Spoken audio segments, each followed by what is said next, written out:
Hej blog. Det her det er mit første forsøg på at lave sådan en videoblog, så I må bære over med mig, hvis det ikke er vildt professionelt eller særlig godt, fordi jeg tvivler selv på, hvordan det kommer til at fungere det her. Men nu får jeg et forsøg. I dag der vil jeg gerne fortælle lidt om, hvor irriterende jeg synes det er personligt, når man taber den her. Fordi det har jeg gjort på et tidspunkt, og det er ikke så lang tid siden, der tabte jeg den, og hele bagsiden her, den krakelerede simpelthen.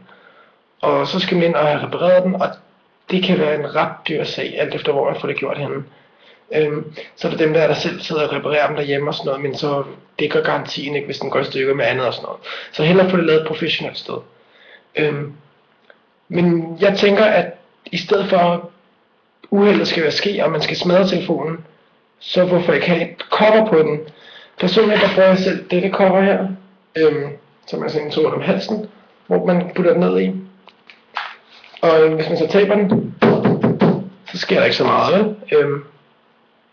Så det bruger jeg selv.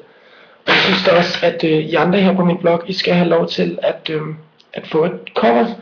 Så derfor har jeg besluttet mig for, at når min blog inde på Facebook, den runder 1500 likes, der er cirka 150 til, at det sker, så vil jeg dele 3 covers ud. Der er blandt andet det her London flag cover. Der er et med nogle sjove ansigter og figurer på, agtigt eller andet. Og så er der sådan et lidt sejt armin til den rå dreng, eller lesbiske, eller hvad man nu har lyst til at sige. De her 3 covers, det er ikke sådan, at jeg siger, at man skal gøre noget for at vinde dem eller noget overhovedet. Men når min blog runder de 1500, så vil jeg lave en statusopdatering, og de 3 første, som kommenterer, at de vil have det individuelle cover, får det simpelthen let, simpelt og sjovt. Så det gælder om at holde øje med min blog, hvornår den runder de 1500, fordi når det sker, så kommer der en statusopdatering, hvor det gælder om at være først til mølle. De er fra icovers.dk, så hvis du ikke er heldig at være en af dem, som vinder det, så kan du selv gå ind og købe det til en billig penge ind hos dem. De koster alt fra 70-80 kroner til 200 kroner. Så det burde være til at alle kunne gå ind og købe dem.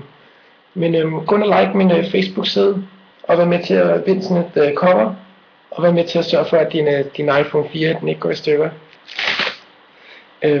Det var lige et kort videoblogindlæg herfra.